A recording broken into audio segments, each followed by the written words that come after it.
Hello friends, ఇంట్లోనే simple ఇంగ్రీడియంట్స్తో pan cakes ఎలా తయారు చేసుకుందామో చూద్దాం ఈజీగా. దానికి కావాల్సిన ఇంగ్రీడియంట్స్ ఇక్కడ మేము పాన్ కేక్స్ 2 eggsతో చేద్దామని తీసుకున్నాం ఐటమ్స్ అన్నీ. కానీ చూపించడం 1 egg సరిపడా చూపిస్తున్నాం, చెప్పడం కూడా 1 egg సరిపడా చెప్పాము. ఎందుకంటే చిన్నపిల్లలు ఉన్నారు, ఫాస్ట్గా అవ్వాలని. 100 grams maida, 100 grams sugar, 50 ml milk అంటే ఒక tea cup milk, oil 4 tablespoons. Groundnut oil అలాంటివి వాడద్దు, ఓన్లీ సన్ఫ్లవర్, సఫోలా ఇలాంటివి వాడాలి. ఎందుకంటే స్మెల్ రాకూడదు అనమాట ఆయిల్. ముందుగా మనం తీసుకున్న షుగర్ని మెత్తగా పౌడర్ చేసి పెట్టుకోవాలి. అలాగే ఒక ఖాళీ బౌల్లో ఒక ఎగ్ తీసుకొని బ్రేక్ చేసుకుని వేసి అందులో ఎసెన్స్ 1 టీ స్పూన్ వేయాలి. ఇక్కడ మేము పైనాపిల్ ఫ్లేవర్ తీసుకున్నాం, మీకు నచ్చిన ఫ్లేవర్ తీసుకోవచ్చు ఎసెన్స్. దాంట్లో కొద్దిగా మనం తీసుకున్న షుగర్ పౌడర్ యాడ్ చేస్తూ, మీకు బీటర్ ఉన్నా సరే లేదంటే విస్తర్తో కానీ ఫోర్క్తో కానీ దేనితోనైనా సరే బాగా బీట్ చేసుకోవాలి. అలా కొద్దిగా షుగర్ యాడ్ చేస్తూ బాగా బీట్ చేయాలి. అదంతా కూడా ఫోమ్ లాగా రావాలి బాగా. మనం క్వాంటిటీకి సరిపడా షుగర్ యాడ్ చేసిన తర్వాత 4 tablespoons ఆయిల్ యాడ్ చేయాలి. తర్వాత మనం తీసుకున్న మిల్క్ కొద్దిగా యాడ్ చేస్తూ బాగా బీట్ చేయాలి. మొత్తం మిల్క్ వేసుకొని బాగా బీట్ చేశాక మైదా యాడ్ చేయాలి. మైదా యాడ్ చేసినప్పుడు ఒక స్పూన్ పెట్టుకొని కొద్దిగా యాడ్ చేస్తూ బాగా బీట్ చేయాలి. ఉండలు కట్టకుండా చూసుకోండి పిండి వేసేటప్పుడు.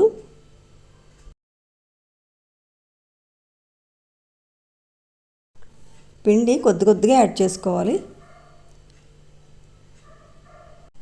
మనకు ఆ బ్యాటర్ ఎలా రావాలంటే దోశల పిండిలా రావాలి, అంతవరకు యాడ్ చేసుకుంటే సరిపోతుంది. మనకి బ్యాటర్కి కావాల్సినంత పిండి వేసుకుని బాగా బీట్ చేసిన తర్వాత ఆ బ్యాటర్లో 1/2 teaspoon baking soda, 1/2 teaspoon baking powder వేసి పిండి అంతా కలిసేలాగా గరిటెతోనే స్మూత్గా కలపాలి. బేకింగ్ సోడా, బేకింగ్ పౌడర్ వేసిన తర్వాత విస్తర్తో కానీ ఇంకా దేంతో కలపవసరం లేదండి, గరిటెతో కలుపుకుంటే సరిపోతుంది. మనం ఎంత బాగా కలిపితే అంత బాగా ఫోమ్ వస్తుంది అనమాట, స్పాంజినెస్ వస్తుంది.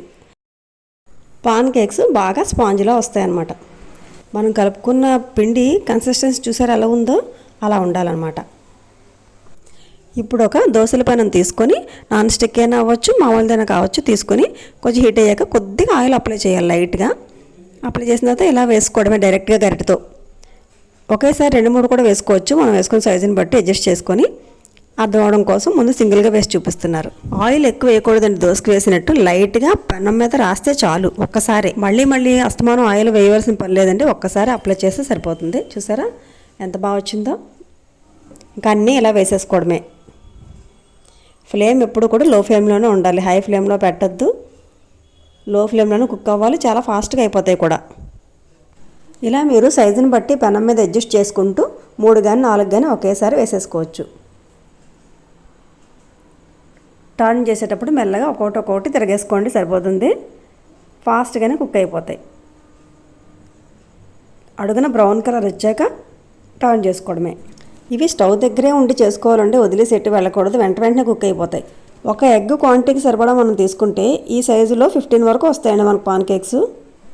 సరదాగా అప్పటికప్పుడు పిల్లలు తినడానికి స్కూల్ బాక్సుల్లోకి స్నాక్స్ కింద అవి పెట్టుకోవచ్చు అండి, చాలా బాగుంటాయి, చాలా ఫాస్ట్గా అయిపోతాయి. మంచి హెల్దీ ఫుడ్ కూడా కదా. అంతే, ఇవి అయిపోయాయండి. వేరే సర్వింగ్ బౌల్లోకి తీసేసుకుందాం. మళ్ళీ పిండి ఒక్కసారి కలిపి యథావిధిగా మనకి ఏ సైజు కావాలో ఆ సైజులో వేసేసుకోవడమే. డైరెక్ట్గా పెనం మీద వేసుకోవడమే. ఇంకా ఆయిల్ అప్లై చేయవలసిన పని లేదు. ఫస్ట్ టైం ఒక్కసారి కొద్దిగా ఆయిల్ అప్లై చేయాలంతే. ఆల్రెడీ మనం పిండిలో ఆయిల్ వేసాం కాబట్టి ఆ కుక్ అవ్వడానికి ఆయిల్ సరిపోతుంది. ఇంకా బీటర్ కానీ ఫోర్క్ కానీ వీటితో బీట్ చేయలేం అనుకునే వాళ్ళు మిక్సీలోనైనా వేసుకొని ఫాస్ట్గా చేసుకోవచ్చు.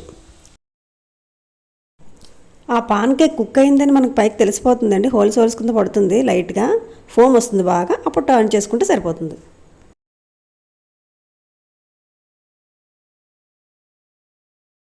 ఇవి కుక్ అయిపోయండి, తీసేయచ్చు. ఈ పాన్ కేక్స్ని ఇలా డైరెక్ట్గా కూడా తినేయచ్చు, లేదంటే క్రీమ్ అప్లై చేసుకోవచ్చు.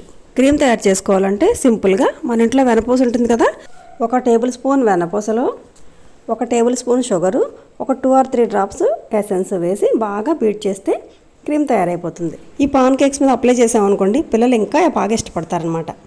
ఓకేనా ఫ్రెండ్స్, ఈ వీడియో కనుక మీకు నచ్చినట్లయితే like, share and subscribe. Thank you.